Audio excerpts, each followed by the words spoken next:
사사기 2장 11절에서 23절까지 말씀 교독하겠습니다. 오늘은 11월 6일 월요일 아침입니다. 11월 6일자 본문 사사기 2장 11절에서 23절까지 교독하도록 하겠습니다.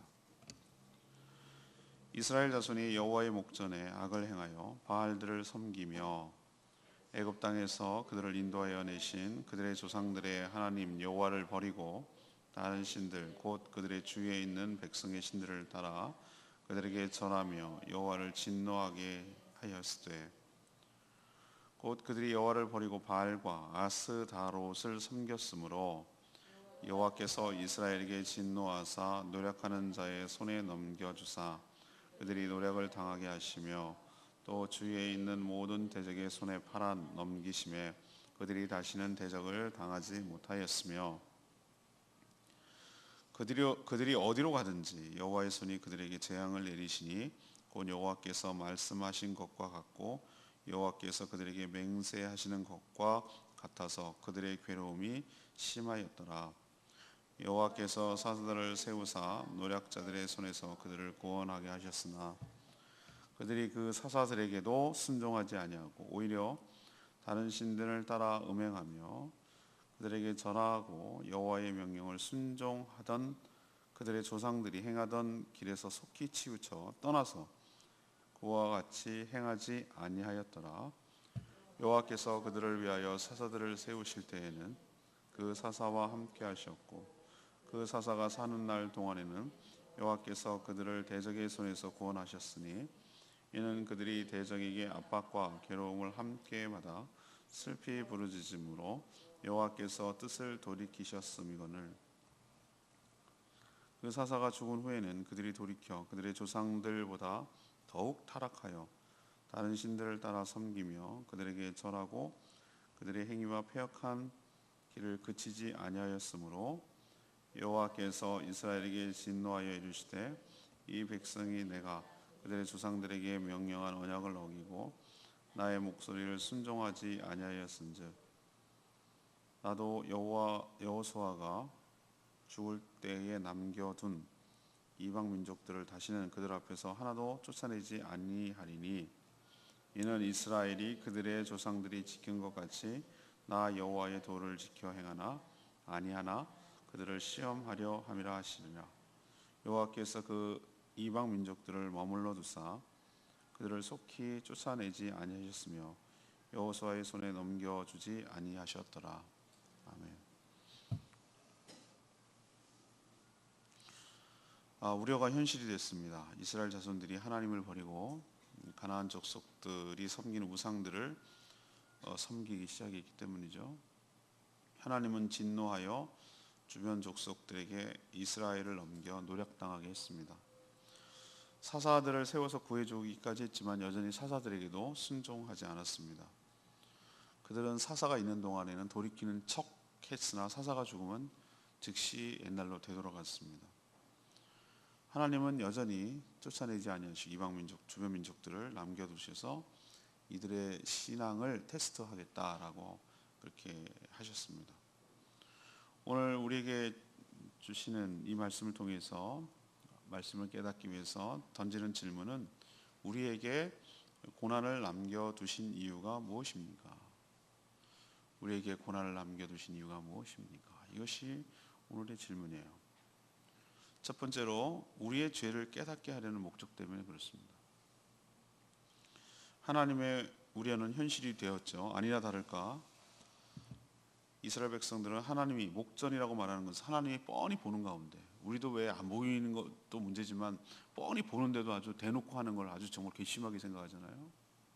목전이라고 말하는 건 하나님이 뻔히 보시는데도 눈앞에서 그 얘기예요.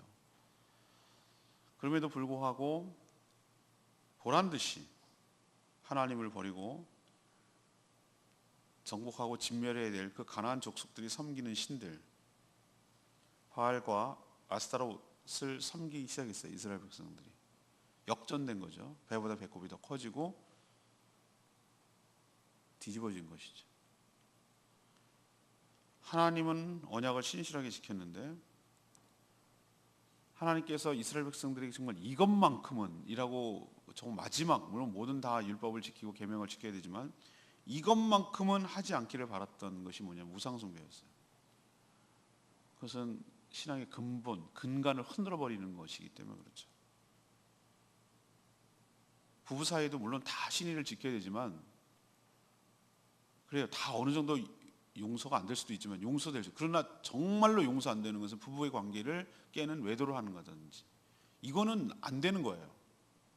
그래서 오늘 뭐라고 했죠? 음행이라는 표현을 쓰고 있어요. 17절에 보면 음행하여 그들에게 절하고, 이게 영적 음행이라는 거예요. 이것만큼은 신의 자체를 깨트려 버리는 거기 때문에 하나님도 정말 참을 수가 없는 것이에요.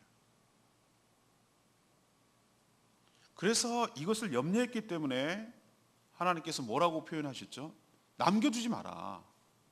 하나님, 어떤 사람들은 정말 성경을 겉으로만 알고 비판하기 위해서 비판하는 경우가 있는데, 다른 기독교를 비판하는데 하나님이 잔인한 신이다, 자기 피조물을 어떻게 이렇게 잔인하게 죽일 수 있느냐, 이렇게 얘기하는 사람이 있어요. 정말 몰라도 너무 모르는 것이.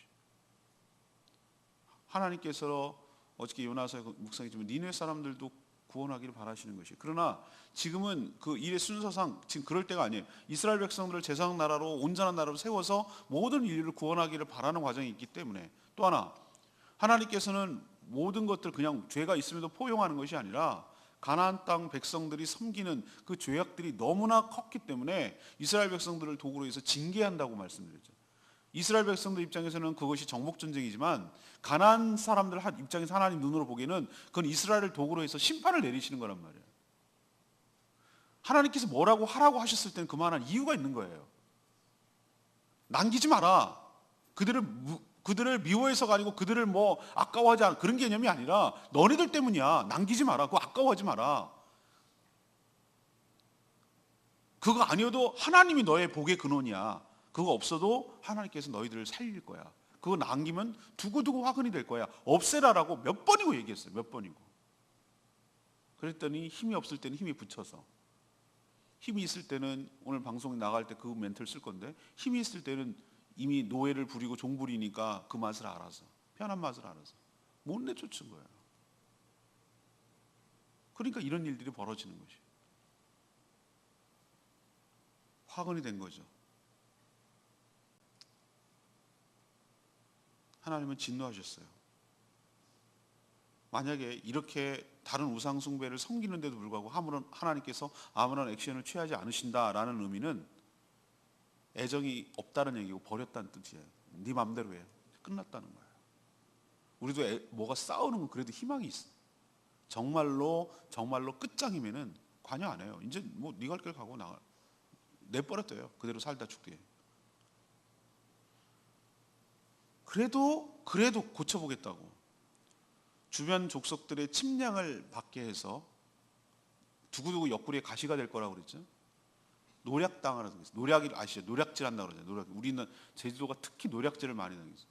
해안가 동부도 그러고 동쪽에 가면 남아있고 남쪽에 가도 남아있어요. 서쪽에 가도 남아있고. 이게 환해상성이라고 불러요. 제주도에서는. 그게 뭐냐면은 해안가에 쭉 돌담이 쫙 있어요. 그게 아직도 남아있어요. 근데 이게 무슨 용도인지 아냐면은 저 외적들이 들어와가지고 추수 때 되면은 들어와가지고 약탈을 하는 거예요. 노략질 하는 거예요. 노략질. 그래갖고 쉽게 상륙하지 못하고 1차 장애물로 삼으려고 그 해안가를 삥 둘러서 이렇게 성을 쌓던 거예요. 그만큼 이 땅에 노략질도 심했던 땅이에요. 특히 고려말 때 방치했어요. 자기네 나라가 자기가 정복을 했으면 보호를 해줘야 될 거 아니에요. 책임을 지고. 여기서 뺏어가기만 하고 보호를 안 해줬단 말이에요. 그러니까 노략질이라는 게 얼마나 무섭습니까? 이거는 뭐 법도 없고 이거 뭐도 없고 완전히 무법천지가 되는 거예요. 그냥 다 싹쓸이 해가는 거예요. 그냥 강도짓 하는 거예요. 강도짓. 얼마나 기가 막히겠어요. 물건만 가져갔겠어요? 막 여자들 끌고 가고 자기 딸들 부녀자들 끌고 가는 거예요. 노예로 삼으려고. 근데 이스라엘이 이것을 당해낼 재간이 없다고 오늘 표현하고 있어요. 그리고 여기만 그런 게 아니라 피해가면은 어디를 가든지 재앙을 내렸다고 그랬어요. 이건 하나님이 내리는 거예요. 하나님이 내리는 거. 어딜 피하겠어요? 어제도 내가 얘기했지만 뛰어봐야 벼룩이지.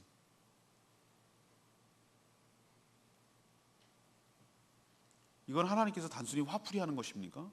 아니에요. 저는 그렇게 생각하지 않아요. 물론 징계라는 뜻도 있어요. 그런데 징계의 목적은 고통 그 자체를 주려는 데 목적이 있는 것이 아니고, 이런 재앙과 고통을 통해서 하나님께서 기대하시는 바는 뭡니까? 하나님의 언약을 다시 기억해내고, 이것이 우리가 왜 이렇게 됐지? 기억해내고, 자신의 잘못된 죄악, 특히 우상숭배라는 이 죄악을 회개함으로 하나님께 돌아오게 하려는 오히려 더 강력한 하나님의 말씀일 수도 있는 줄로 압니다. 우리는 이런 표현을 많이 들은 적이 있을 거예요. 하나님께서 소곤소곤 얘기해서 안 들으면 큰 소리로 얘기하시고, 큰 소리도 얘기 안 들으면 알아듣게 얘기하신다고. 그 말이 알아듣게 얘기하신다는 말이 무슨 말인지 알겠죠? 메가폰으로 얘기하신다. 그 얘기는 그때는 감당하지 못할 고통이 오게 한다는 거예요. 그래도 둔감해서 못 깨닫는다면 하나님께서 온몸으로 깨닫게 하도록 하실 수밖에 없어요. 왜? 그래야 얘네가 알아야지. 그나마 그래야 살 수 있으니까. 그래서 우리가 첫 번째로 오늘 던지는 질문의 대답은 이거예요. 왜 우리에게 이런 고난을 남겨두시죠? 우리로 치면, 이스라엘 백성으로 치면 주변 여러 민족이라고 칩시다. 우리로 치면 뭡니까? 우리 주변에 여전히 존재하고 있는 수많은, 도사리고 있는 수많은 고통의 요소들, 어려움들, 이것들이 왜 내 주변에 이렇게 깔려 있죠? 그래서 이유는 여러 가지겠지만, 오늘 세 가지 얘기하겠지만, 우리의 잘못한 죄, 특히 우상숭배, 내가 여전히 놓지 못하는 그거, 하나님보다 더 사랑하는 그거를 깨닫게 하려는 거. 아, 내가 이걸 하나님께서 화를 내시는구나. 이게 하나님의 큰 아픔이구나. 이건 하나님께 정말로 크게 하나님 앞에 힘들게 하는 거구나 라는 것을 깨닫게 하시려고 우리 주변에 여전히 그것을 남겨두신 이유인 줄로 알고, 즉시 깨닫고 돌이켜서 근본적으로 치유받고 회복되고 하나님 관계가 회복되는 그런 역사가 우리 삶 가운데도 있게 되기를 바랍니다. 두 번째 얘기, 왜 남겼을까? 우리를 돌이키게 하려는 목적 때문에 그래요. 우리를 돌이키게 하려고. 이스라엘 족속들이 주변 여러 나라들 노력 때문에 괴롭지요. 힘들죠. 그러니까 막 부르짖죠. 살려달라고. 그러자 이제 사사기 패턴이라는 게 나오는데, 오늘 이제 서서히 이제 그런 패턴의 경향을 보이기 시작합니다. 그래서 하나님이 그 부르짖음을 들으시고 누굴 보낸 줄 아세요? 사사를 보내셨어요. 저지. 사사가 뭐냐면 일종의 군사 정치적 지도자예요. 근데 임시직. 왕처럼 계속 계승되는 것이 아니라 그때그때마다 하나님께서 사람을 일으키셔서 그 문제를 해결하는 해결사 역할을 하는 그런 역할이 사사예요. 근데 왜 이렇게 괘씸한 이 이스라엘 백성들에게 사사를 보내셨을까요? 사사를. 물론 이 이스라엘 백성들을 불쌍히 여기셨기 때문이기도 해요. 근데 저는 이런 생각이 드는 거예요. 이스라엘 백성들이 사사들을 통해서 구원하시는 건 하나님의 은총을 눈으로 보잖아요.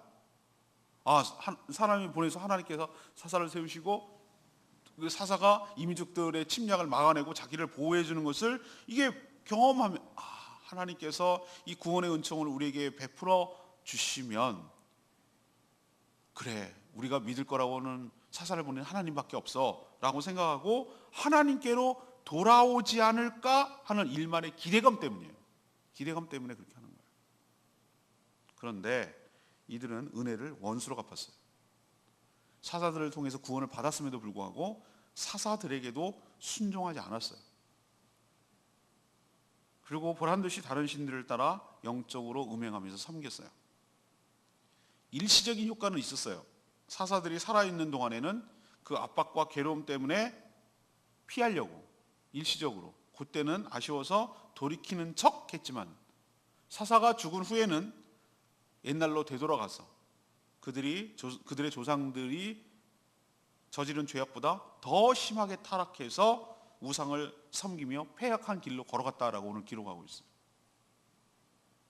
하나님은 진노 중에도 끊임없이 우리가 돌이키기를 기대하면서 은총을 베푸시는데, 우리는 문제가 해결된 줄로 착각을 하고 여전히 죄를 버려야 되는데 죄를 버리지는 않고 그 문제와 고난만 살짝살짝 넘어가려고 그런 패턴을 취하기 때문에 근본적인 문제가 해결되지 않고 여전히 그 고통 가운데 남아있는 것이에요. 하나님께서 우리에게 원하시는 것은 그거예요. 돌이키라는 거예요. 돌아서라는 거예요. 특히 우상숭배 버려야 된다는 거예요. 그거 버리지 않으면 하나님의 관계가 회복될 수가 없다라는 거예요. 그래서 이런 방법도 쓰시고 저런 방법도 쓰시고 이런 거예요. 우리도 그것을 깨닫고 하나님의 진짜 의중을 깨닫고 돌이키는 역사가 우리 가운데 있게 되기를 간절히 바랍니다. 마지막 세 번째, 우리에게 고난을 남겨두신 이유는 뭔가? 우리를 시험해 보려는 목적 때문에, 우리를 시험해 보려는 목적. 사실 하나님께서 마음만 먹으면 이 남아있는 가나안 족속들을 심판하여 없애는 일은 일도 아니에요. 여러분 아시죠? 아수르 군대가 침략했을 때 눈 떠보니까 완전 다 쓰러지고 엎어지고 난리가 났잖아요. 싹 쓸어갔잖아요. 히스기야 왕 때, 열왕기야 때 기억나시죠? 하나님께서 뭘 어떻게 하셨는지 모르겠어요. 근데 하나님이 하려고 하면은 그 일이겠어요, 그게? 일도 아니에요. 근데 하나님께서는 오늘 뭐라고 표현하고 있냐면은 의도적으로 이 가나안 족속들을 갖다가 의도적으로 남겨두셨다라는 표현을 쓰고 있어요. 가나안 족속들이 마음에 들어서 그렇습니까? 아니에요.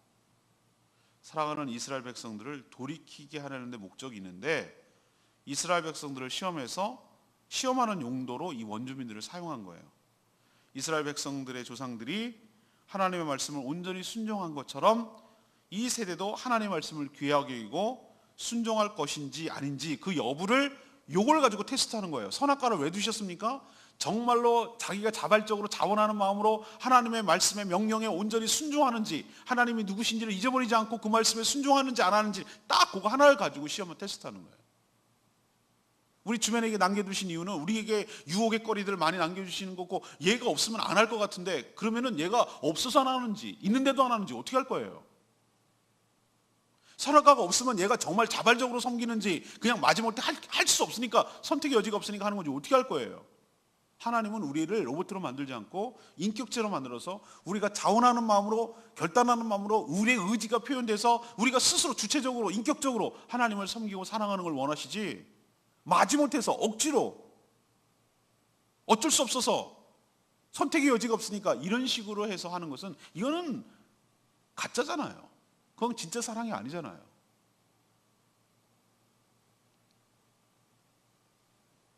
그래서 그 백성들을 둠으로 인해서 정말로 순종하는지 안 하는지 그 여부를 알고 싶었고, 이들이 하나님 앞에서 온전히 순종할 때 그 가나안 땅은 어느 땅으로 바뀔 것이죠? 하나님의 나라로 바뀌어갈 것이고, 선한 영향력을 끼쳐서 오히려 거꾸로 이들이 불순종할 때, 그러니까 순종하지 않을 때는 이 원주민들을 가시와 올무로 사용하셔서 이스라엘 백성들을 더 괴롭게 할 것이죠. 우리 신앙이 어떤지는 언제 드러난다고 말씀드렸죠? 상황이 좋을 때가 아니고 안 좋을 때, 어려움에 처했을 때 드러나는 것이죠.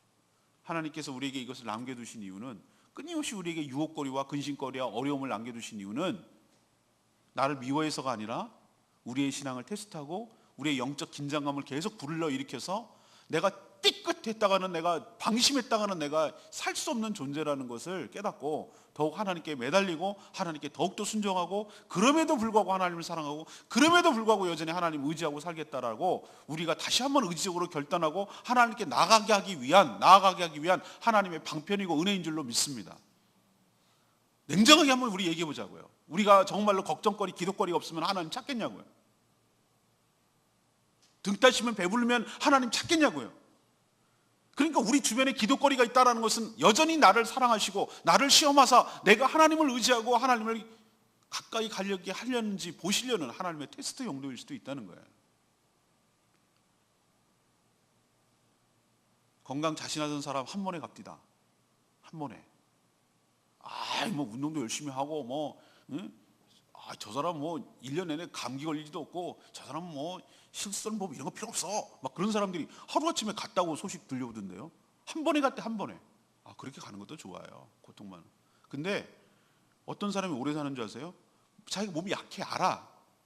그래서 병원을 자기 집 드나듯이 드나들어. 뭐 조금 하면 뭐 병원에 가서 상담, 또 쇼핑 이렇게 살아요. 골골골. 그리고 또 맨날 약 봉지 끼고 이렇게 들고 살아. 약 봉지 가방이, 약 가방이 있어. 약 가방. 뭐 맨날 챙겨 먹고 뭐 이런 사람이, 얘는 오래 살 거 못 살 것 같은데 그런 사람이 오래오래 살아. 질깃질깃 오래 살아. 제 아내도 오래 살 거예요 아마. 오래 쭉 이렇게 살 거예요. 저는 한 번에 갈 수도 있어요. 저는 무슨 비유를 이렇게 드냐면 이거예요. 내가 연약하고 내가 문제가 있고 내가 뭔가 정말 하나님이 도와주지 않으면 안 된다라는 것을 알고 있는 사람은, 그래, 그 문제가 있기 때문에 내가 하나님을 의지하지 않고 하나님께 기도하지 않으면 내가 살 수가 없기 때문에 그것 때문에 하나님께 매달리고 그것 때문에 하나님을 의지하고 그랬다면은 이게 나한테 근심이겠느냐 이거죠. 아, 이거는 하나님께 더 나아가게 하기 위한 하나님의 축복이었네. 하나님께 나를 사랑하셔서 나를 너무나 잘 아시기 때문에 나를 테스트하시고 더 하나님 앞에 나가게 하기 위한 방편이었네. 이런 생각이 어느 순간 번뜩 드는 거예요. 그러니 여러분, 주 안에 있으면 우리에게 모든 것이 축복이고 은혜인 줄로 믿습니다. 이것조차 축복이었다고. 이거 없으면 하나님 안 찾죠. 부르짖지도 않죠. 얘네들이 부르짖게 생겼어요? 지금 죽을 판이 돼야 겨우 부르짖는 애들이 그런 거 없으면 하나님 찾겠어요? 안 찾죠. 오늘 내 말씀은 전 17절 말씀. 그들이 그 사사들에게도 순종하지 아니하고 오히려 다른 신들을 따라가 음행하여 그들에게 절하고. 이 보이는 지도자에게 순종하지 않은 자들이 보이지 않는 하나님께 순종할 리가 없죠. 사사는 그들을 구해주기 위해서 보낸 하나님의 종들이잖아요. 그들을 위한 거잖아요. 그들을 위해서 세워졌잖아요. 근데 그런 자를 거역하고 더 멋대로 한다면 이건 하나님의 은혜와 사랑을 능멸하고 조롱하는 것이고, 더 나아가서 그 사사를 세운 하나님을 멸시하는 행위죠. 우리도 은혜를 원수 갚는 일이 많아요. 근데 자꾸 우리는 하나님께 충성하겠습니다, 하나님께 뭐 하겠습니다, 헌신하겠습니다 이러는데, 저는 신앙의 성숙이 이 순종과 섬김으로 나타난다고 생각해요. 생명의 삶 때 배우지만 순종과 섬김으로 나타난다. 저 사람의 신앙이 어떤지를 어떻게 알 수 있습니까? 우리가 어떻게 측정을 하겠어요? 이거는 뭐 무슨 측정기가 없잖아요. 근데 알 수 있는 게, 근데 여기서 순종과 섬김은 제가 말씀드렸죠. 생명의 삶 때 말도 안 되는 거, 되도 안 하는 거, 나는 영 탐탁치 않은 거, 내가 보기에는 이거 비합리적인 거, 이런 건데, 귀찮은 거, 하기 싫은 거, 이런 건데, 그리고 딱 봤을 때 내가 쟤 왜 섬겨요? 이런 대상, 이런 일을 섬기고 순종하는지가 그 사람의 신앙의 수준이에요.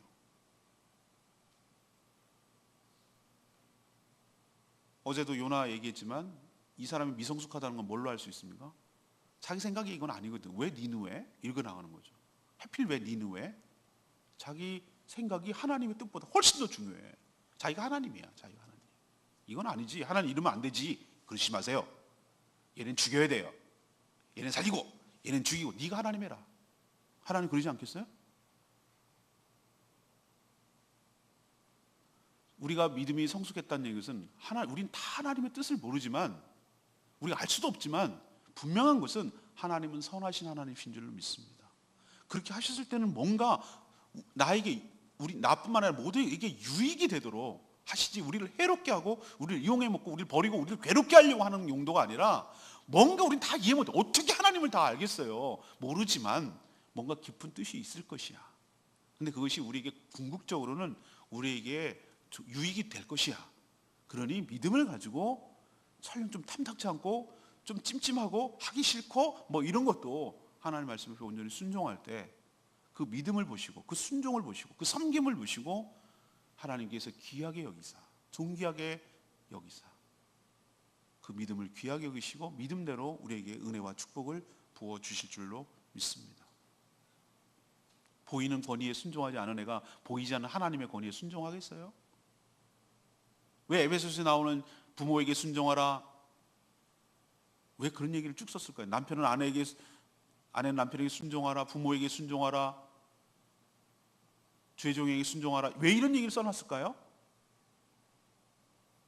그 권위는 하나님으로부터 받기 때문에. 보이는 작은 권위에 순종하지 않은 사람이 보이지 않는 하나님의 권위에 순종할 리가 없어요. 말도 안 되는 거예요. 어려서부터 부모의 권위에 순종하지 않은 애가 나중에 하나님의 진정한 부모 되시고 참 하나님 아버지 되시는 하나님께 순종하겠어요? 안 합니다, 그런 애들은. 근데 그 안 했을 때, 그래 안 하자 치자, 그 안 했을 때 오는 정말 대가와 그 불행은 고스란히 그 아이가 갖는 거예요. 그래서 어렸을 때부터 부모의 권위에 순종하는 법을 배워야 되는 거예요. 그래야 나중에 커서 학교에 선생님이 두고 순종하고 공권력이 두고 순종하고 그래요. 막 대들어, 경찰은 대들고 막 다 대들어. 두려워할 자를 두려워하라고 그랬는데 뭐 세상에 배는 게 없어. 그런 사람이 감옥에 가는 거예요. 세상에서 격리되는 거라고. 근데 그런 애로 키우지 않으려면 어려서부터 부모의 권위에 순종하는 법을 배워야 되는 거예요. 그래서 저는 정말 매를 많이 든 적도 없지만 얘가 고의적으로 부모의 권위에 도전한다라는 딱 느낌을 받으면 그때는 정말 단호하게 내쳐요. 얘가 이제 힘들고 어려워서 그러는 것이냐, 아니면은 고의적으로 부모의 권위를 업신여기고 부모를 무시하고 고의적으로 대든다라고 판단했을 때는 아주 단호하게 내쳐요. 왜? 얘의 장래를 위해서 그러는 거예요. 딴 거는 다 용납해주고 참고 이렇게 하지만 그 부분에 관해서는 단호해져야 돼. 자식이 부모가 될 수는 없거든요. 얘가 이렇게 놔둬서 방치하면 지가 하나님 되려고 그래요. 하나님 권위에 순종하지 않아요.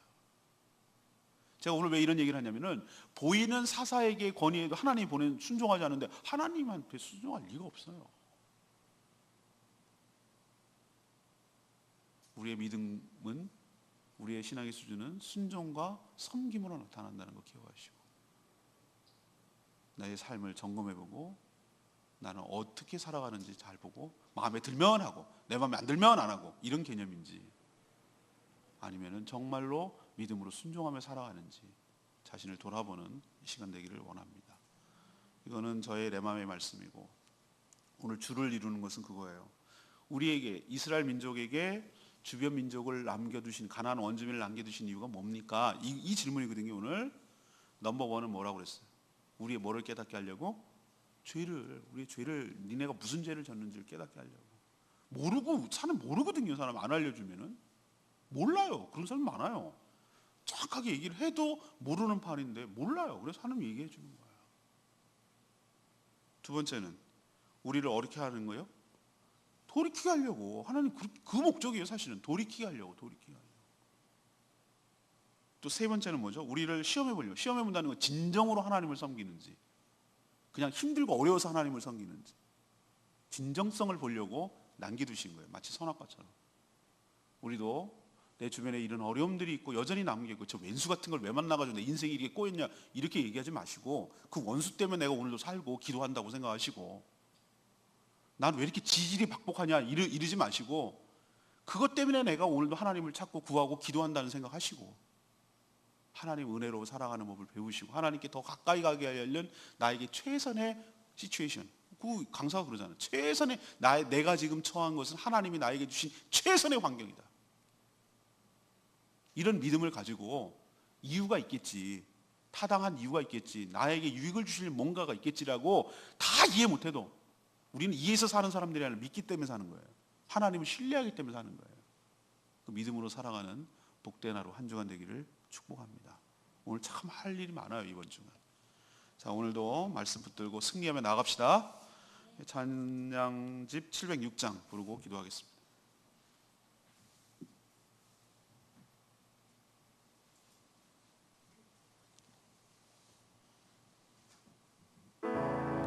보소서 주님, 나의 마음 선한 게 하나도 없습니다. 하나. 우리의 마음을 잘 드러내잖아요. 주님 마음을 저에게 부어 주시옵소서. 주님의 뜻이 이루어지도록 주님 마음 내 아이에게 부어 주시옵소서.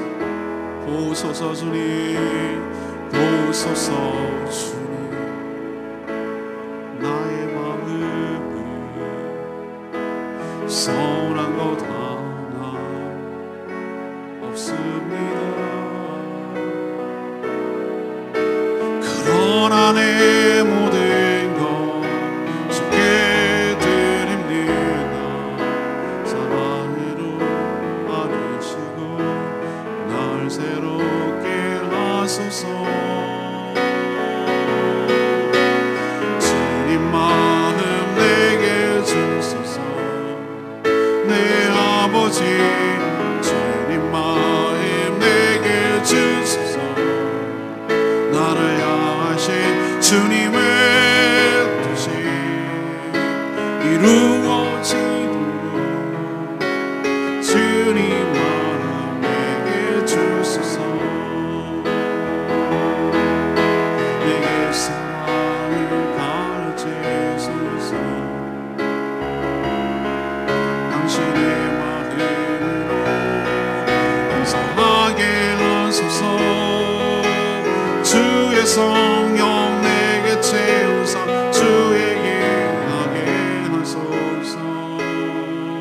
주님 당신 마음 주소서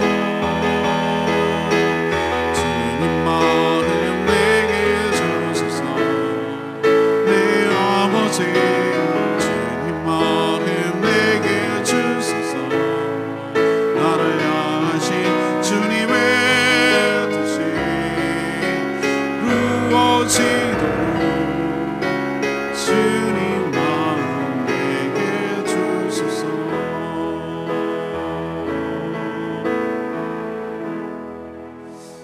어제도 얘기했고 오늘도 또 비슷한 본문인데 요나가 큰 물고기 뱃속에 들어가는 그 고난을 겪었을 때 자꾸 거기서 나올 생각만 하고 나오기만 해달라고 기도할 것이 아니라 왜 거기 들어갈 수밖에 없는지, 어떻게 해야 나올 수밖에 없는지, 무엇을 결단하고 무엇을 다시 회복해야 나올 수가 있는 것인지를 하는 것이 훨씬 더 빠른 방법 아니겠습니까? 우리는 우리 주변에 있는 고난을만 하나님께 없애달라고 얘기할 게 아니라 왜 그 고난을 우리에게 허락하셨고 왜 그것을 정말 가시 같은 것을 우리 주변에 놔뒀는지를 생각하면 이제 이해가 되는 것이죠. 이거는 우리를 힘들게 하고 우리를 괴롭히고 우리를 힘들어하면 그걸 고소하고 즐길 그런 개념이 아니라 우리의 유익을 위한 것이고 우리의 죄를 깨닫고 우리가 진심으로 하나님을 섬기는지를 알고 하나님께 돌이키게 하려는 하나님의 계획이었구나. 이걸 안다면 고난도 우리에게 유익이 될 줄로 믿습니다. 하나님, 내 삶을 오늘 돌아보고 하나님의 진심을 오해하지 않게 하여 주시옵시고 우리에게 왜 이런 어려움을 주시는지를 기억하고 하나님 앞에 다시 한번 믿음으로 결단하며 주 앞에서 해결받고 응답받는 역사 있게 해달라고 다 같이 주여 외치며 나가겠습니다. 주의 아버지 주님 마음 내게 주소서 내 아버지 주님 마음 내게 주소서 나를 향하신 주님의 뜻이 이루어지도록 주님 마음 내게 주소서 내 사랑을 가르치소서 당신의 마음으로 행사하게 하소서 주의 성령 내게 채우사 주의 길 가게 하소서 주님 당신 마음 주소서 주님 마음 내게 주소서 내 아버지 주님 마음 내게 주소서 나를 향하신 주님의 뜻이 이루어지도록 주님 마음 내게 주소서.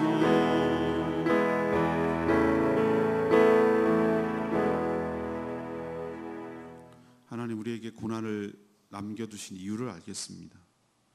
미련한 우리는 그것도 모르고 여전히 불평하고 원망만 합니다. 이런 우리를 긍휼히 여겨 주시옵소서. 이런 고난을 통해 우리의 죄를 깨닫게 하여 주시옵소서. 왜 이런 고난과 고통이 왔는지 하나님과의 관계를 다시 한번 살피게 하시고 내 삶을 돌아보게 하여 주시옵소서. 이것을 통해서 우리가 죄악 가운데서 돌이키게 하시려는 하나님의 의도를 분명히 알게 하여 주시옵소서. 하나님 우리를 이 고난을 통해서 우리의 믿음을 보사 시험해 보시고 더 큰 축복을 주시려는 하나님의 진짜 마음, 진심을 제대로 깨닫게 하여 주시옵소서. 그저 이 고난의 상황만 회피하고 요것만 넘어가고 이것만 없애고 여기서 도망가고 여기만 피하려고 하는 그런 근시안적이고 일시적인 태도를 버리고 근본적인 문제가 무엇인지를 보게 하여 주시옵시고 특별히 하나님과의 관계가 어떤지 다시 한번 점검하여 그 관계를 온전히 회복하고 바로 세우게 하여 주시옵소서. 하나님 다니엘 기도의 기간입니다. 주님 시간마다 매일매일 은혜를 부어주시니 참으로 감사합니다. 하나님이 이 기도 기간을 통하여 우리의 심령이 회복되기를 원합니다. 우리의 찬양이 터지기를 원합니다. 우리의 기도가 열리기를 원합니다. 기도 응답의 역사가 일어나기를 원합니다. 우리 성도들이 각자 낸 기도 제목이 있는데 그 제목마다 한 사람 한 사람 모든 사람이 응답되는 역사 있게 하여 주시옵시고 그래서 우리 입술로 하나님의 살아계심과 하나님의 능력을 간증하며 주께만 영광 돌리는 복된 시간 되게 하여 주시옵소서. 우리가 이렇게 영적으로 무장해서 우리 교회가 한 단계 더 올라서기를 원합니다.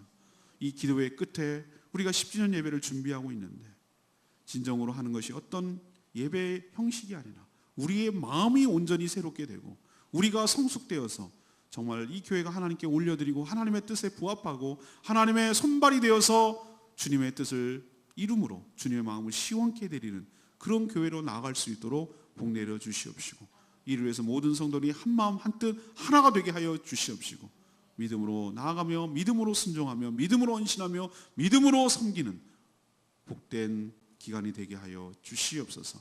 주님께 모든 것 맡기옵고 예수 그리스도의 이름으로 축복하며 기도합니다. 아멘. 이 한 주간도 주님의 은혜로 승리하는 복된 한 주간 되기를 축복합니다. 간절히 기도하겠습니다.